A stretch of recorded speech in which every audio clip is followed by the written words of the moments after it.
Happy holidays! Deronda here with Foods 101. Today I'm showing you how to make this pumpkin swirl bread. An excellent, delicious, moist, homemade slice with coffee, tea, milk, or just all by itself. Really kicks off the holiday season. The ingredients you're going to need are 4 cups of all-purpose flour, 3 cups of granulated sugar, 1 cup of canola oil, 1 cup of water, 4 large eggs at room temperature, 3½ teaspoons of ground cinnamon, 2 teaspoons of ground nutmeg, 1 teaspoon of ground clove, 2 teaspoons of baking soda, 1 teaspoon of baking powder, 1 teaspoon of salt, 1 cup of chopped dates. You can substitute this with raisins, 1 cup of chopped walnuts. You can substitute this with pecans, and if you want to add extra nuts on the top, you'll want 1/4 cup more. And you're going to need 1 15-ounce can of 100% pure pumpkin. Make sure you get the 100% pure pumpkin. For the filling, you're going to need 16 ounces of cream cheese,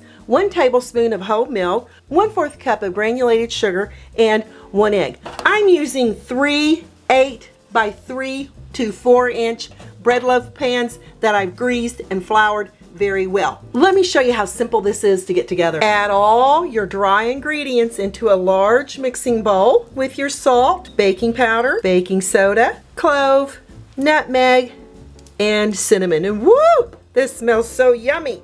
With a whisk, incorporate all your dry ingredients well.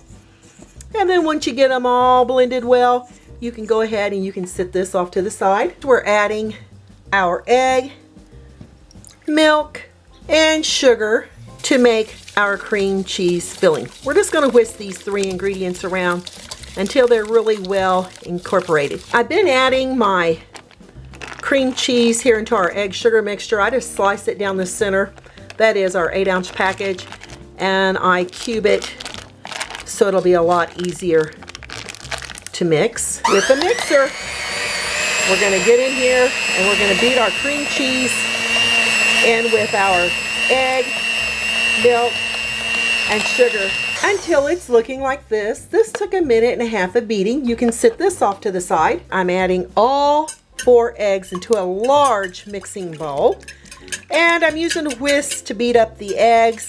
The ideal here for our pumpkin swirl bread is not to over mix it. I wouldn't recommend using a beater for this part of your bread, only for the cream cheese filling. We're adding the canola oil, the water. Give these 3 ingredients a lovely soft whisking.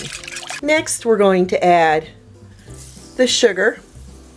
Now remember, we're making 3 loaves. Gradually whisk this in. I'm going to let my sugar sit here in our egg mixture for about 5 minutes so the sugar can start dissolving in our liquid mixture here. About 1 minute before our 5 minutes are up, I'm going to start adding that whole 15-ounce can of pumpkin. That 100% of pure pumpkin. You want to be sure to get that 100%. It's going to make all the difference in the world in flavor and texture. Incorporate your pumpkin. I can feel the sugar. It's beginning to dissolve. Woo! And it's beginning to smell like the holidays. We're going to start adding the dry ingredients. You can pour it in all at once. Gradually with your whisk here, gently combine your dry ingredients with your wet ingredients. Be sure not to overmix your pumpkin bread batter here. This will take a few minutes. Now that you've got your batter looking like this, nice and smooth, add the chopped walnuts, your dates, spoon your dates and walnuts in. And again, if you want to substitute those dates for raisins, you can. If you want to substitute the walnuts for pecans, you may. And if you want to leave it out altogether, you may do that too. This is ready for its prepared pans. I'm going to now ladle about 2 cups of batter in the bottom of each of our greased and floured loaf pans. This ladle, I measured it. It holds about 1/2 cup of batter or liquid. And let's just put 1 more in there. Give it a little tap. with the next loaf pan, we're going to do the same thing. I measured all the ingredients, and there's approximately anywhere from 15.5 to 16 cups of batter here.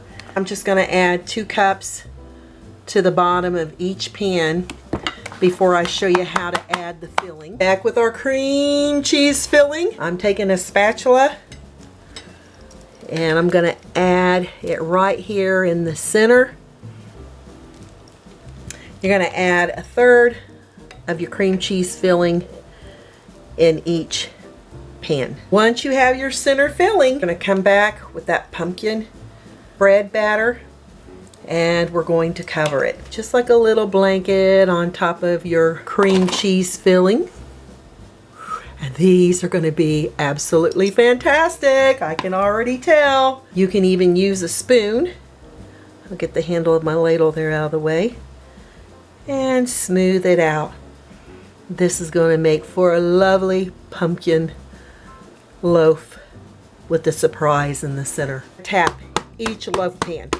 You want to make sure that you pop the air bubbles in the center there of your bread loaf so you won't have air pockets while your loaves bake. For the toppings, I like to add just a few fresh chopped walnuts. It'll let people know that you do have nuts in your bread just in case there's any sort of nut allergies. Remember, safety number 1. At this point, you want your oven preheated to 350 degrees Fahrenheit. Now these are off to the oven for the next hour and 10 minutes. Use your timer and no peeking. I've been taking my pumpkin swirl bread out of the oven and oh, if you could smell the cinnamon and the nutmeg, woo, and the clove, it is definitely putting me in the holiday season. To check for doneness, I use a toothpick. I'm going to stick it here in the thickest part of the bread and I'm going to pull it out and there's no batter on that toothpick, so I know it's completely baked. If there had been batter here on the toothpick, you'd put it back in the oven for about 4 to 5 minutes. I'm going to let them cool here in their pans for about 10 minutes before I remove them. Time to remove our bread from their loaves. I kind of jiggle them around, loosen up the sides. If you're using foil pans, and it should come out, whew, very lovely. There it is. Cool your bread down for about 2 hours, and then we're going to wrap it and we're going to chill it in the refrigerator up to 24 to 48 hours so it can accumulate its full flavor, and all those fabulous flavors will just marry beautifully together. Time to wrap our bread. I'm using saran wrap. Add your loaf here. Cover completely. Make sure you seal the ends so no air can get through. I think I can fit 2 loaves by turning it the opposite direction here in our gallon-sized bag, and let's see if this will work. Lo and behold, it's going to hold 2 pumpkin swirl bread loaves. Woo! Now this is off to the refrigerator for at least the next 24 hours. We're going to slice this bread with a serrated knife. See the little teeth? That'll give you a lovely clear cut. Start from the side, work your way across, and let's see what this looks like on the inside. Looky there. It's going to be fantastic. I didn't let this one sit in the refrigerator overnight. I went ahead and cut into it. Let's make a slice. I'll go over here to this little small piece and we'll just cut it right in half. Woo! It needs to set up a little bit. That's what happens when it's just lukewarm. I can feel the heat from the bread. Gotta give it a try. Wow. The dates, walnuts, pumpkin. That cream cheese filling. Look how lovely and moist it is. Oh yeah, just brings right back. Give me thumbs up, leave me a comment, and ooh, that filling. Ooh, it tastes like a lovely warm cheesecake. Fabulous. Hit that notification bell to be the first to get my new YouTube food videos. Thanks a million for watching, and I'll catch you lovely people later.